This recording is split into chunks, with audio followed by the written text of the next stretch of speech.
Sir, ഞാൻ ഈ ധനാഭ്യർത്ഥനകളെ എതിർക്കുകയാണ് sir.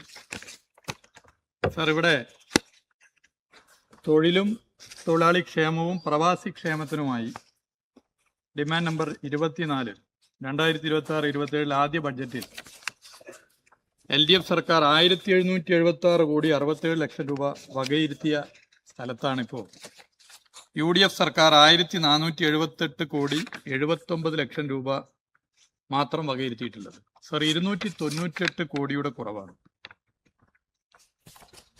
പ്രവാസി ക്ഷേമ പ്രവർത്തനങ്ങളെ അടക്കം ഇത് സാരമായി ബാധിക്കുന്ന ഒരു പ്രശ്നമാണ്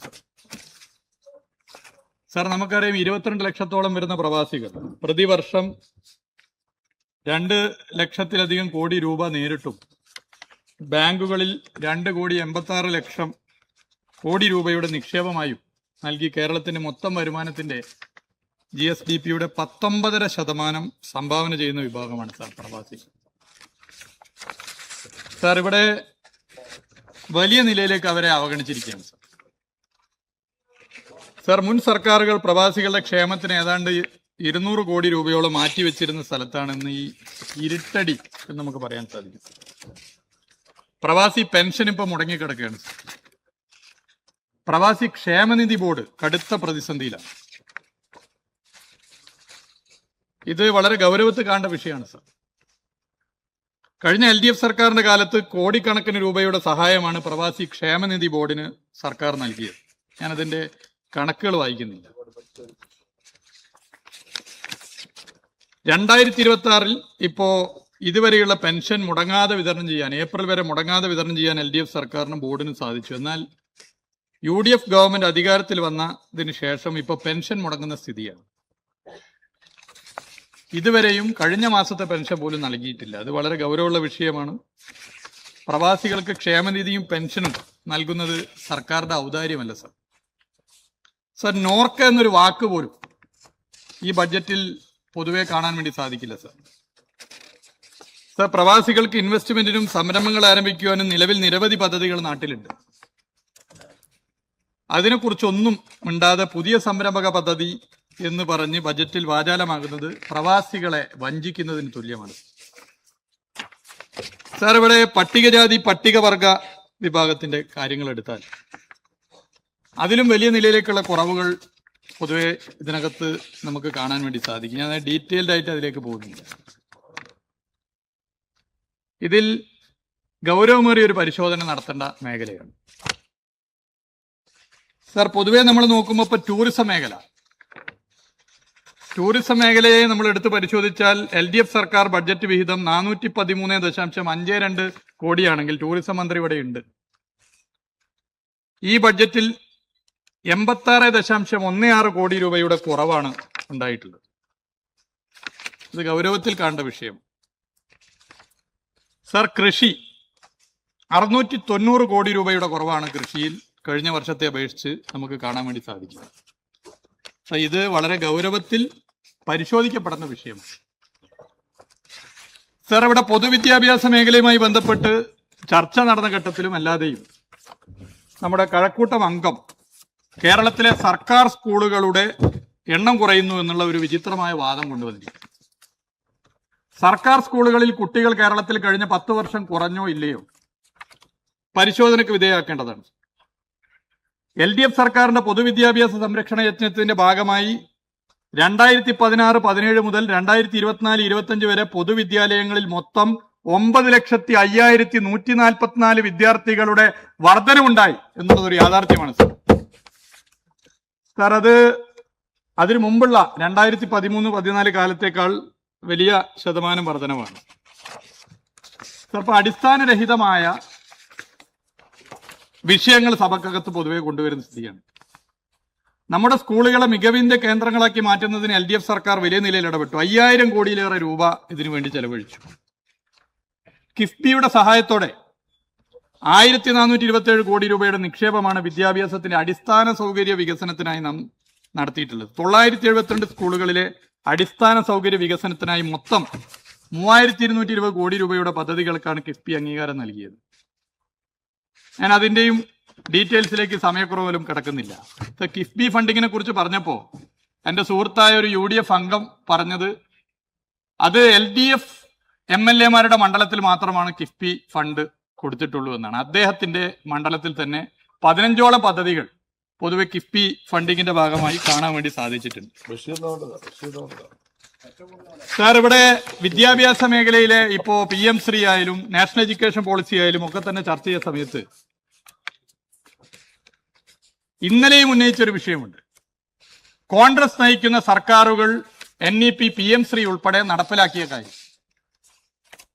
തെലങ്കാനയായാലും രാജസ്ഥാനായാലും ഛത്തീസ്ഗഡ് ആയാലും ഹിമാചൽ പ്രദേശ് ആയാലും 2022 ആരംഭിച്ച PM ശ്രീ കോൺഗ്രസ് ഭരിക്കുന്ന സമയത്താണ് ആരംഭിച്ചത്. കർണാടകയിൽ BJP ആരംഭിച്ചത് കോൺഗ്രസ് തുടരുകയാണ്. ഇതിനെക്കുറിച്ച് വിദ്യാഭ്യാസ മന്ത്രി മുസ്ലിം ലീഗിന്റെ നേതാവ് കൂടിയാണ്. ഒരു നിലപാട് പറയാൻ തയ്യാറായിട്ടില്ല സാർ. കോൺഗ്രസ് പോട്ടെ, മുസ്ലിം ലീഗിന് ഇതിനെക്കുറിച്ച് എന്താണ് നിലപാട്? കോൺഗ്രസ് ഭരിക്കുന്ന 4 സംസ്ഥാനങ്ങളിൽ PM ശ്രീ ആരംഭിച്ചതിനെ കുറിച്ച് എന്താണ് മുസ്ലിം ലീഗ് എന്ന് പറയുന്ന രാഷ്ട്രീയ പാർട്ടിയുടെ നിലപാട് എന്നറിഞ്ഞാൽ കൊള്ളാം സാർ. ഒരു നിലപാട് വേണ്ടേ സാർ? ഇവിടെ ഞങ്ങളുടെ നിലപാട് പറഞ്ഞിട്ടുണ്ട് സാർ. സാർ, ഇടതുപക്ഷ ജനാധിപത്യ മുന്നണിയുടെ ഗവൺമെന്റ് സിലബസിനകത്ത് ഗാന്ധി വധം പഠിപ്പിക്കേണ്ടതില്ല എന്ന് ഈ രാജ്യത്ത് വിധി എഴുതിയപ്പോൾ ഇന്ത്യയിൽ ആദ്യമായ ഒരു സംസ്ഥാനം സിലബസിനകത്ത് ഗാന്ധി വധം പഠിപ്പിക്കാൻ തയ്യാറായത് ഈ കേരളത്തിലാണ്. LDF സർക്കാരിന്റെ ഭരണകാലത്താണ് സാർ. ഇത് നമുക്ക് അറിയാവുന്ന കാര്യമാണ് സാർ. സാർ, പിന്നെ കേരളത്തിന്റെ ബഹുമാനപ്പെട്ട മുഖ്യമന്ത്രി അദ്ദേഹം 2 കാര്യം പറഞ്ഞു. ഒന്ന്, ഞങ്ങൾ തുടങ്ങിയിട്ടല്ലേ ഉള്ളൂ ഭരണം, അല്പസമയം തരില്ലേ? ഞങ്ങൾ അതിന് തയ്യാറാണ് സാർ. ഞങ്ങൾ സമയം തരാൻ തയ്യാറായതുകൊണ്ടാണ് പല വിഷയമുണ്ടായിട്ടും ഇങ്ങനെ ഒരു നിലപാട് സ്വീകരിച്ചിട്ടുള്ളത്. എന്നാൽ യഥാർത്ഥത്തിൽ അദ്ദേഹം അത് അഭ്യർത്ഥിക്കേണ്ടത് ഞങ്ങളോടല്ല സാർ. മുൻ KPCC പ്രസിഡന്റ് ഉൾപ്പെടെ ഹൈക്കമാൻഡിന്റെ തലപ്പത്തിരിക്കുന്നവരോട് ഉൾപ്പെടെയാണ് അദ്ദേഹം കുറച്ച് സമയം തരൂ എന്ന് അഭ്യർത്ഥിക്കേണ്ടിയിരുന്നത്. സാർ, ഇവിടെ അതോടൊപ്പം അദ്ദേഹം പറഞ്ഞു, തെറ്റുകൾ ഉണ്ടെങ്കിൽ ഞങ്ങൾ തിരുത്തും. നല്ല കാര്യം, തെറ്റുകൾ പൊതുവെ തിരുത്താൻ തയ്യാറാണ്. എന്നാൽ ഇപ്പൊ ഒരു തെറ്റുകളുടെ ഘോഷയാത്രയല്ലേ സാർ ഈ 40 ദിവസം വന്നത്? ആദ്യം തന്നെ സത്യപ്രതിജ്ഞാ ചടങ്ങിൽ വന്ദേ മാതരത്തിന് മുഴുവൻ ഈരടികളും പാടി. 1ാമത്തെ തെറ്റ്, മഹാത്മാഗാന്ധി സർവകലാശാലയുടെ വൈസ് ചാൻസലറായി BJPയുടെ നേതാവിനെ വെച്ച്. 2ാമത്തെ തെറ്റ്, മഹാത്മാഗാന്ധി സിൻഡിക്കേറ്റിൽ BJP ഓഫീസിൽ നിന്നും എഴുതി കൊടുത്തവരുടെ പേര് ചാൻസലർ പറഞ്ഞതിന്റെ ഭാഗമായി തിരികെ കയറ്റി. മറ്റൊരു തെറ്റ് സാർ, ബഡ്ജറ്റിൽ വീര്യം കുറഞ്ഞ മദ്യത്തെ കുറിച്ചെടുത്ത നിലപാട് മറ്റു വലിയൊരു തെറ്റ്. സാർ, PM ശ്രീ ഒരക്ഷരം മിണ്ടാതിരിക്കുന്ന മറ്റൊരു തെറ്റാണ് സാർ. ഇങ്ങനെയാണെങ്കിൽ ഒരു പുതിയ വകുപ്പ് ഈ കേരളത്തിൽ വേണ്ടി വരും സാർ. തെറ്റ് വകുപ്പ് എന്നൊരു വകുപ്പ് കേരളത്തിൽ അധികം വൈകാതെ കൊണ്ടുവരേണ്ടി വരും. കേരളത്തിന്റെ ബഹുമാനപ്പെട്ട മുഖ്യമന്ത്രിയോട് അഭ്യർത്ഥിക്കാനുള്ളത് തെറ്റ് വകുപ്പിന്റെ ഭാവിയിലെ മന്ത്രി സ്ഥാനം അങ്ങ് തന്നെ വഹിക്കണം എന്നുള്ളതാണ്. കാരണം സാർ, തെറ്റിനെ ശരിയാക്കാനുള്ള നല്ല നാവ് അദ്ദേഹത്തിനുണ്ട് സാർ. തെറ്റിനെ ശരിയാക്കാൻ അദ്ദേഹത്തിന് നല്ല നാവുണ്ട് സാർ. ഇവിടെ നമുക്കറിയാം, സ്വർണം കെട്ടവന്റെ വക്കീൽ ആരപ്പാ, ഇപ്പോ സ്പെഷ്യൽ പ്ലീഡർ ആണപ്പാ എന്ന് പറയാൻ നിങ്ങൾക്ക് പ്രയാസമുണ്ടല്ലോ, ഞങ്ങൾക്ക് മടിയില്ല സാർ. സാർ, അദ്ദേഹം ഇവിടെ ഇന്ന് രാവിലെ അടിയന്തര പ്രമേയവുമായി ബന്ധപ്പെട്ട വിഷയത്തിനകത്ത് പ്രതിപക്ഷ നേതാവിന്റെ ഒരു പരാമർശം ഒരു മന്ത്രിയെ അപമാനിക്കലാണെന്ന് ചിത്രീകരിക്കാൻ ശ്രമിച്ചു. പ്രതിപക്ഷ നേതാവ് നിലപാട് പറഞ്ഞു, അതവിടെ അവസാനിച്ചു. എന്നാൽ കഴിഞ്ഞ തവണ പ്രതിപക്ഷ നേതാവായി അദ്ദേഹം ഇരുന്നപ്പോ ഈ ട്രഷറി ബെഞ്ചിലിരുന്ന മന്ത്രിമാരെ പറ്റി എന്തൊക്കെ വാചകങ്ങളാണ് ഉപയോഗിച്ചത് ഞാൻ പറയേണ്ടതുണ്ടോ? വിദ്യാഭ്യാസ മന്ത്രി, ആരോഗ്യമന്ത്രി തുടങ്ങിയ എല്ലാ മന്ത്രിമാരെയും അദ്ദേഹം പ്രതിപക്ഷ നേതാവായപ്പോൾ ഉപയോഗിച്ച പദപ്രയോഗങ്ങൾ എന്താണ് എന്നുള്ളത് നമ്മുടെ രേഖയിലുമുണ്ട്. പുറത്തുനിന്നും പറഞ്ഞ എന്താണെന്നുള്ളത് വളരെ കൃത്യമായി നമുക്ക് അറിയാവുന്നതാണ്. അപ്പോ തെറ്റിനെ ശരിയാക്കാനുള്ള നല്ല ധാരണയുള്ള വ്യക്തിയാണ് കേരളത്തിന്റെ മുഖ്യമന്ത്രി. സർ, ഒരു കാര്യം കൂടി ഇവിടെ ചൂണ്ടിക്കാട്ടാനായി ആഗ്രഹിക്കുന്നു. ബഹുമാനപ്പെട്ട ആരോഗ്യവകുപ്പ് മന്ത്രി ഇന്നലെ സംസാരത്തിൽ എയിംസിനെ കുറിച്ച് പറഞ്ഞു. 4 സ്ഥലത്ത് എയിംസിന്റെ സാധ്യതകൾ പറഞ്ഞുകൊണ്ട് 4 സ്ഥലത്ത് പേര് നൽകിയിട്ടുണ്ട്. അത് എവിടെയും ആകാമെന്നുള്ള നിലപാടാണ് അദ്ദേഹം പറഞ്ഞത്. കേരളത്തിലെ LDF സർക്കാർ ഇതിനെക്കുറിച്ച് പഠിച്ച് എയിംസ് വേണ്ടത് കോഴിക്കോട് ജില്ലയിലാണ് എന്നുള്ള നിലപാട് സ്വീകരിച്ചു സാർ. ആ നിലപാട് സ്വീകരിച്ചതിന്റെ ഭാഗമായി കോഴിക്കോട് ജില്ലയിലെ ബാലുശ്ശേരി നിയോജക മണ്ഡലത്തിലെ കിനാലൂരിൽ എയിംസിന് വേണ്ടി സ്ഥലവും കണ്ടെത്തി സാർ.